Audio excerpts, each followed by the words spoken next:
Hello, my name is Andy and I am the Village Idiot. I'm armed with a car and a GoPro and an unhealthy amount of time on my hands. I'm using that time to attempt to visit every civil parish in England. You're watching the York series. Sitting within North Yorkshire, York is a very historic place with 31 civil parishes within its city boundaries. Here's one of them for your enjoyment. Hi folks, welcome back to York again. Now this one we begin on a railway bridge, and the railway line it crosses is a very familiar channel favourite. Yes, you all know what this is. It's the East Coast Main Line, and you might just be able to see to the right of shop there a former station, and that's our first landmark in the very big village called Copmanthorpe.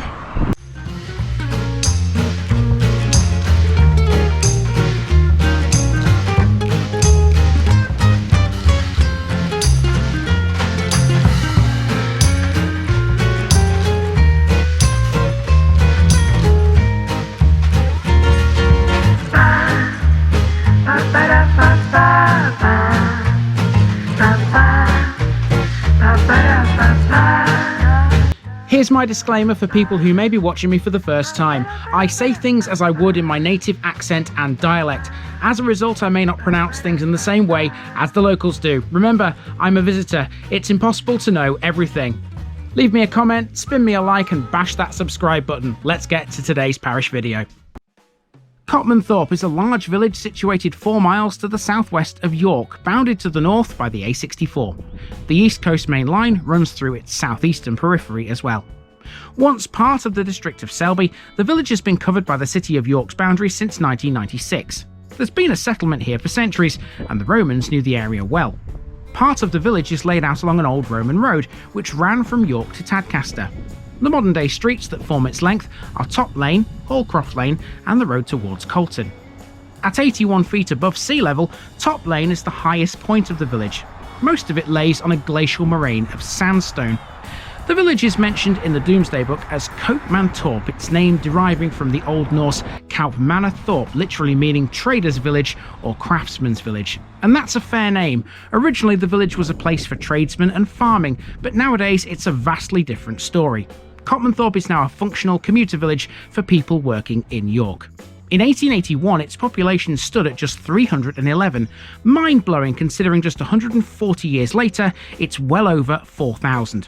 It has many amenities, including 2 churches, a post office, a pub, and several shops. And there are 2 greens here, Low Green and the smaller Memorial Green. Are you ready for a long walk? I am.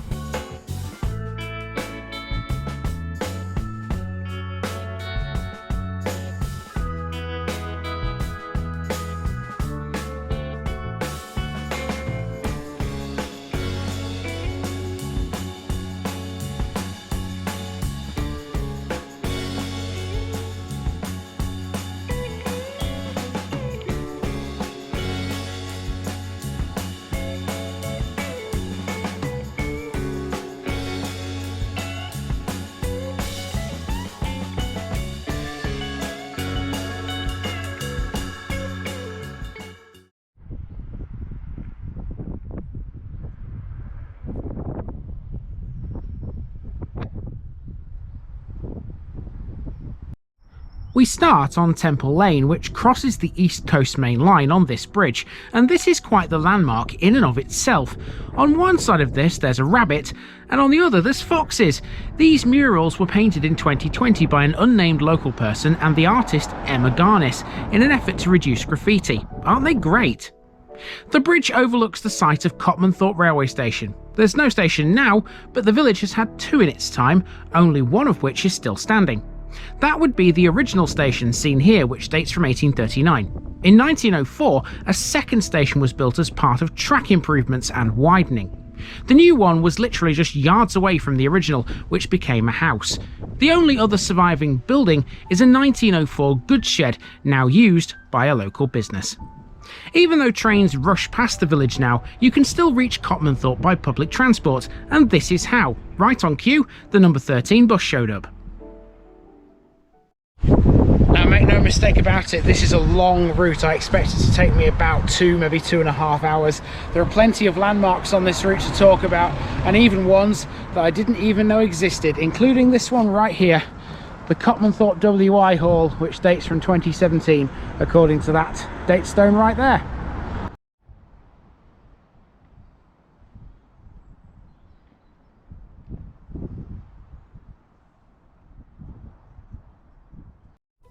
As you might expect with a village boasting a population in excess of 4,000, there's lots of residential areas. Here's one such example off Moor Lane. If an area has a big population, more often than not, there needs to be a cemetery. Copmanthorpe has one of those at the end of Moor Lane. Heading north now, we're on Main Street, and here's a local garage, Copmanthorpe MOTs. We're now in an area of the village which is designated a conservation area and has been since 1978. The area covers Main Street, Church Street and Low Green. We'll see the latter two of those in a while. A few more steps and we arrive at the Methodist Church, which was built in 1958 by the architects Greenwood and Nichols. This is not the original Methodist chapel. The first one dated from 1788 and was located on Church Street. I'll show you where later. Now we're on Wilstrop Farm Road, which is directly opposite. Okay, so we've left Main Street behind for a moment. We will be back to it later. What we're doing here is we're heading up towards the A64 through a load of other housing estates. Probably not much to film in this sort of area, but it's important because it passes a few historical points on the way. Things you can't see really anymore, but I know about them, so we'll go find them.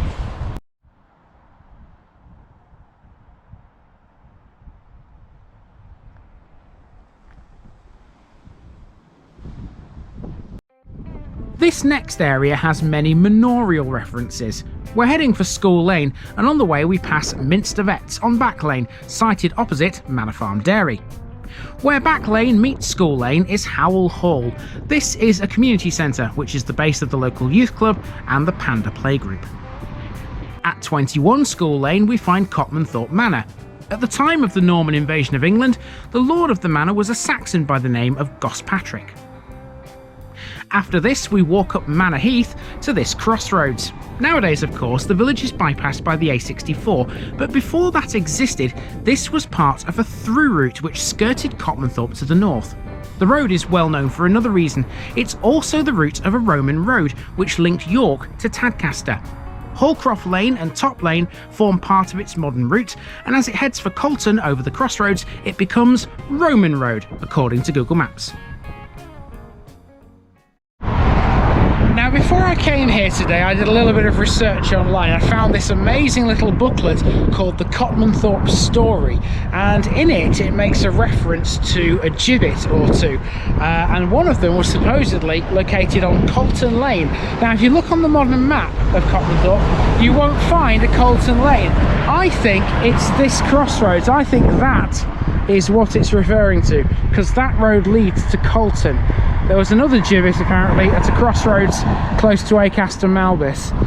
Anyway, wherever it may have been, I hope it worked and it deterred people from being, shall we say, less than salubrious with their actions.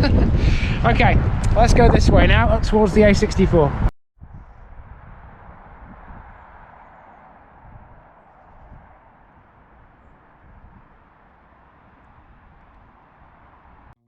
This northern part of Copmanthorpe is again very residential. This street, Pike Hills Mount, runs parallel with the A64 bypass. At the end of the road you can take a shortcut onto Tadcaster Road, where you'll see this sign for the Askham Bryan Junction, which is what you'd use to access the village. The A64 bypass was built in 1975 and 76, although it wasn't until 1987 that the junction was added to the road, linking Manor Heath to the A1237 York Outer Ring Road. We follow Tadcaster Road to where it meets Top Lane at this junction, and we find a block of flats, a relatively unusual sight for a village generally speaking. This is where we take a right turn and follow the course of the Roman road we met earlier down Top Lane back towards the crossroads. Some 20 years ago, there used to be traffic lights at the end of Top Lane that provided access to the bypass for village residents. They were removed in 2002. So there's another bus just gone past me on here, the 840, which said on it, York, then Whitby. Well, if it stops in Copmanthorpe, That's not a bad place to go for a day trip, is it? Up to Whitby. It'd be great to live here, just to hop on a bus and head up to the coast. Okay, we're about to rejoin Main Street. So turning left here, that sign over there says Copemantorp Village Centre, and this is where we'll see a lot more of the amenities this place has got.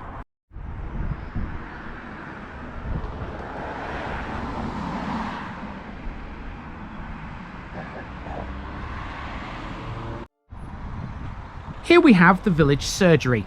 This used to be the original village school, which opened in 1869. The current junior school, which we'll see shortly, replaced this in 1968.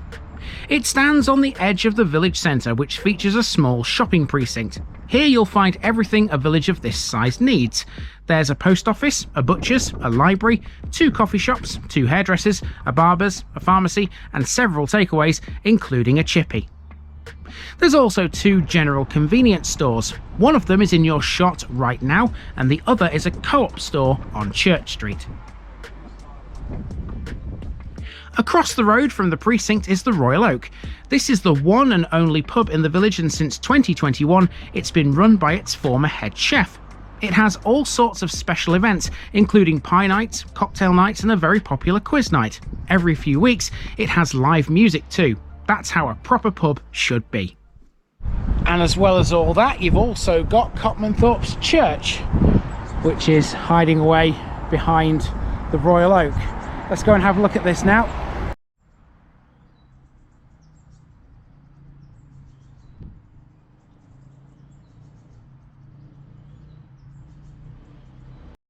St Giles's Church is very similar to those we saw in the Askham villages. That's no coincidence, it seems to be a common style in this part of York. Grade 2 listed, this was built in 1180 and much remains of the original Norman design. St Giles did not become a parish church in its own right until 1866. That's because Copmanthorpe was previously part of the ecclesiastical parish of St Mary Bishop Hill Jr., detaching from it in 1844 and linking to Askham Richard for a short time. In front of the church is the Memorial Green, the smaller of the 2 greens in the village. Here's the War Memorial, a simple cross bearing 18 names in total. Now we're heading up Church Street towards the much bigger Low Green. On the way we pass the co-op. This was the site of Copmanthorpe's first Methodist chapel. It stood here until the needs of the growing village far outweighed its small capacity, at which point the new chapel was built on Main Street. Now I actually need to make use of the local co-op because I don't have any food on me at the moment and I'm going to need some for later. I've got another village to do after this one. After I've been in the shop, I'll be heading down this street here as we'll make our way back north again to catch a few more of Copmanthorpe's landmarks. There's not really much left of this route, to be quite honest. Hopefully it doesn't take me too long.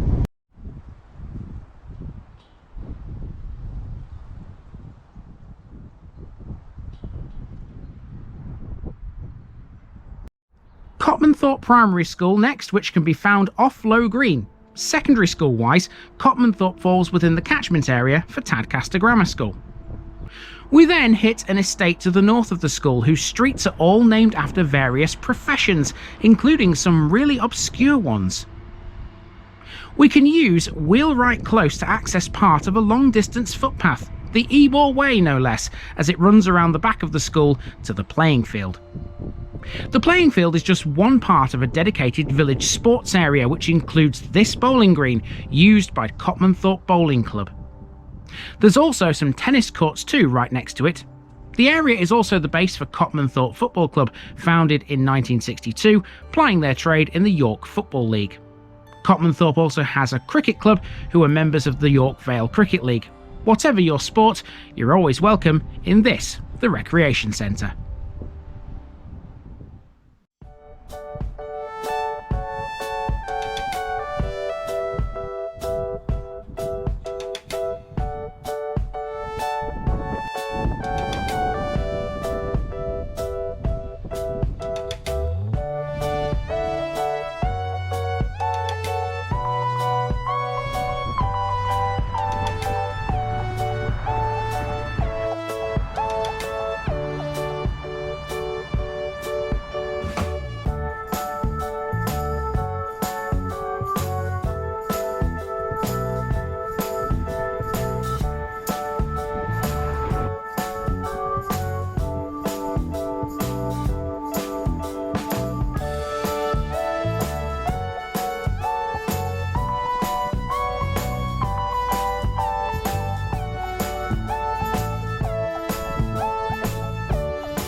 And from that point, it's a walk through another housing estate. This is St Giles Way, and this brings you back to Station Road and the bridge and the old station, which are all over there. The East Coast Main Line's over there. And yeah, that's pretty much the tour of Copmanthorpe. Although before I leave this village behind, I've still got one more thing to do, and that's to take a drive out towards Acaster Malbis, because there's something else I need to talk about over there. Before that, I need to tell you a little story. You'll remember earlier I mentioned the Copmanthorpe story, the book which I found online. The 60th and last page of that book has a very interesting paragraph to do with a very popular foodstuff, which Copmanthorpe has a link to apparently. In 1769 there was a feast held here in the village on June the 4th to celebrate George III's 31st birthday. And at that feast there was a foodstuff served which became popular throughout the entire country on the back of that feast. And that food is what we now know as Yorkshire pudding, would you believe? So Copmanthorpe apparently has a link to the much loved Sunday dinner staple. Apparently, and I say apparently because the writer of the book didn't know whether it was true, whether it was just a joke or something, but he included it in that, and I'm including it here. And I'd like to think that Copmanthorpe does have a link to Yorkshire pudding. It's in Yorkshire after all, and it's just a nice story, isn't it? Even if it's not true, it's something for Copmanthorpe to sort of get hold of and say, you know, we've got a foothold in this. This is ours. Who knows? Right, let's head out to towards Acaster Malbis and the last part of this video.